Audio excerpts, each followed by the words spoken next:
I felt like for so long I just hid behind these masks and pretending like, I'm good, everything's fine, I've got this, I can fix it. It's kind of like you just sweep it under the rug. And the point where I saw the turn was really at my most broken state.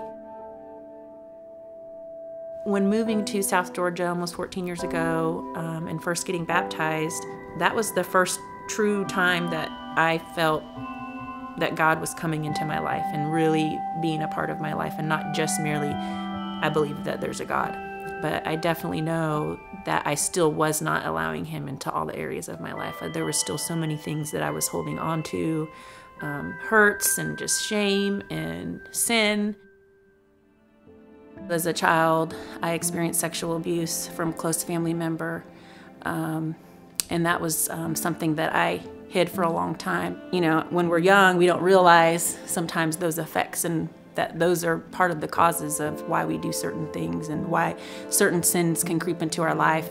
You're just seeking unhealthy relationships, seeking things of the world that I thought could fill this void I had in my heart.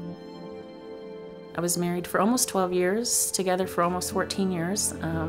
I could just see the cracks, and the cracks were always showing, but again, I just kind of chose to sweep it under and just keep moving on. Issues with trust, and there was infidelity. Both of us just not putting God in the center of everything. My husband left, and he wanted a divorce. The day that he left, the very next day, I flew home to Oregon. My stepdad, who was like my dad growing up, he had battled leukemia for 10 years. His health started declining, and he had to go back to the hospital, and he was there to stay. Within 7 days after getting home, my stepdad would die. That was probably one of the hardest weeks of my life. I felt like I was just at ground zero. I had to look at just this completely broken path I was on, and where am I gonna go now?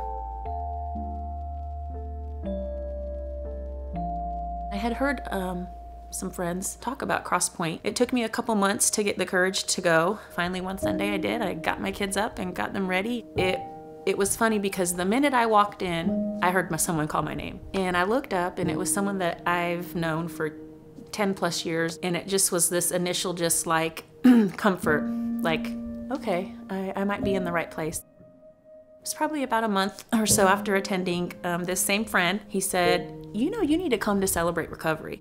I was like, Celebrate Recovery? Okay, what is Celebrate Recovery? I'm good. I don't have anything to recover from. So I finally made the decision to go to Celebrate Recovery one Monday night.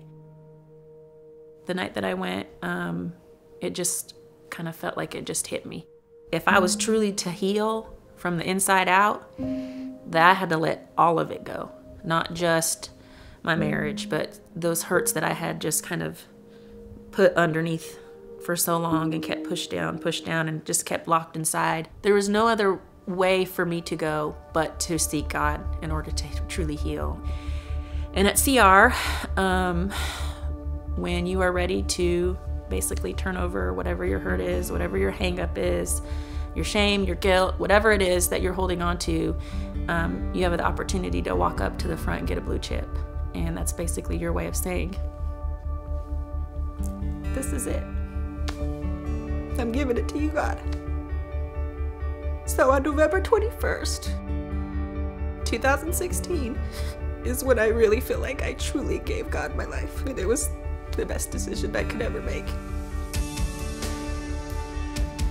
Because I am broken, I need God in my life every day, minute by minute, second by second, hour by hour. I'm choosing joy, I'm choosing Him, I'm choosing hope. It is a daily recommitment to just say, okay, today is for you, God. Those past things that I did in the past aren't who define me today. I can't beat myself up over it, saying, well, this is what I used to do, or this is how I used to be, and how could anybody love me now? Or how could God forgive this sin? Or how could God forgive that sin? Once you give your life over to God, He's removing that and giving you a new life, restored life.